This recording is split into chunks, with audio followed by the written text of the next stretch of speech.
জুলাই সনদ এবং গণভোটের রায় বাস্তবায়ন প্রক্রিয়াটি নিয়ে সরকারি দল এবং বিরোধী দল একেবারে বিপরীতমুখী অবস্থানে। বিরোধী দল আন্দোলনও শুরু করেছে। প্রথম ধাপের আন্দোলন কর্মসূচি শেষ করে দ্বিতীয় ধাপের কর্মসূচি ঘোষণা করেছে 17 এপ্রিল থেকে বা শনিবার থেকে 2 মে পর্যন্ত তাদের এই কর্মসূচি চলবে।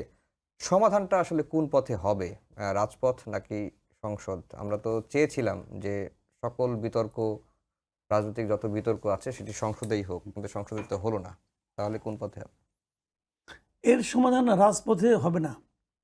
হবে না এই কারণে, যদিও বিরোধী দল বলছে যারা রাজপথে নামবে করবে, তারাও তো আর অত বোকা না, তারাও তো হিসাব নিকাশ করেই নামবে, তাই না?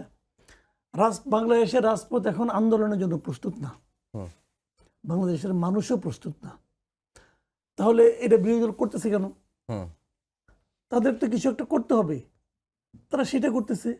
তারা যে সরকারের এই পদক্ষেপগুলোকে পছন্দ করছে না সেটা জানান দেওয়ার জন্য করছে।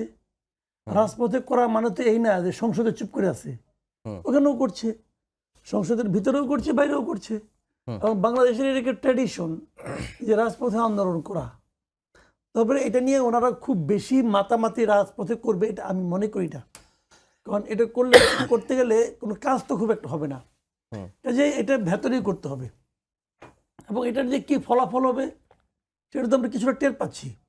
যেমন ধরেন এই যে তারা আন্দোলনের কথা ঘোষণা করছে, বলছে, এতে যে কিছুই কাজ হয়নি তাও কিন্তু আমি মনে করি না।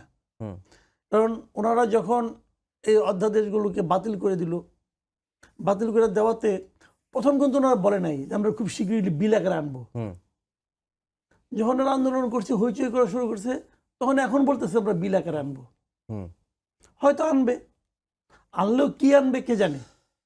আমি নিজে বিশেষ করে আপনার যেগুলি বাতিল করা হয়েছে, যেগুলো রহিত করা হয়েছে, বিশেষ করে আপনার মানবাধিকার কমিশন অথবা বিচার বিভাগীয় যেগুলো করা হয়েছে, গুমেরও করা হয়েছে অধ্যাদেশগুলো, আমি সরকারের এই পদক্ষেপে হ্যাপি না, আমার কাছে এটা ভালো লাগে না, এটা তাদের উচিত হয়নি। এবং এটা তাদের হয়তো এখন চাপে পেরে তারা কি করবে আমি জানি না, কিন্তু তাদের নিয়তটা কিন্তু আমরা টের পেয়ে গেছি। এই জিনিসটা ভালো। সরকার কি চাপ অনুভব করছে? অনুভব না করলে এখন আবার বলে কেন যে আমরা এটা বিল আকারে আনবো?